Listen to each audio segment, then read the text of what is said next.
Hi friends, బాగున్నారా? అయితే సూపర్గా ఉన్నా. ఏ వీడియో ఎందుకు చేస్తున్నారో నాకు దీనివల్ల చిన్న డౌట్ కూడా వచ్చింది. ఇంట్లో ఉండే ఫుడ్ అయితే పిల్లలు అలౌ చేయరు, బయట ఫుడ్ అయితే ఇష్టంగా తింటారు.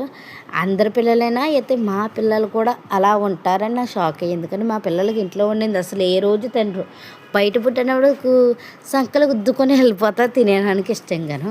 అలానే మేము రోజు పెట్టడంలో ఎప్పుడే వెకేషన్ అయితేనే ఇప్పుడు ఎందుకు ఎట్టావక్క అని అడగచ్చు మీరైతే. ఇప్పుడైతే మేము వాడపల్లి వెళ్ళాము, వాడపల్లి కాదు నర్సాపురం తానానికి వెళ్ళాము. తానానికి వెళ్ళి వచ్చడం లేట్ అయిందనేసి బయట పాలకులో రెస్టారెంట్లో తినేసాము.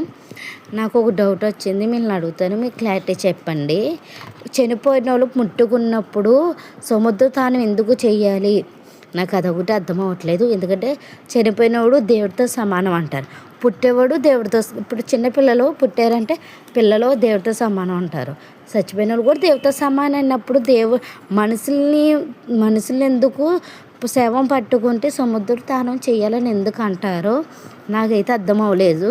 మరి చిన్నపిల్లలు దేవుడితో సమానం, చచ్చిపోయిన వాళ్ళు దేవుడితో సమానం అయినప్పుడు ఆ దేవుడు కూడా శివయ్య కూడా శ్మశానంలో ఉంటాడు, గుళ్ళో ఉంటారు. అలాగని శివయ్య మైలబడిపోయారా?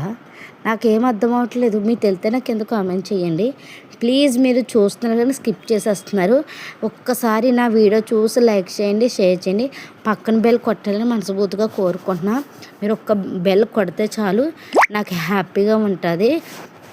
నాకు కూడా ఇంకా చెయ్యాలనిపిస్తుంది వీడియోస్. మీరు లైక్ చేస్తలేదు, షేర్ చేస్తలేదు, ఆఖరి ఒక బెల్ కొడితే నాకు ఇంకెంత హ్యాపీగా ఉంటుంది.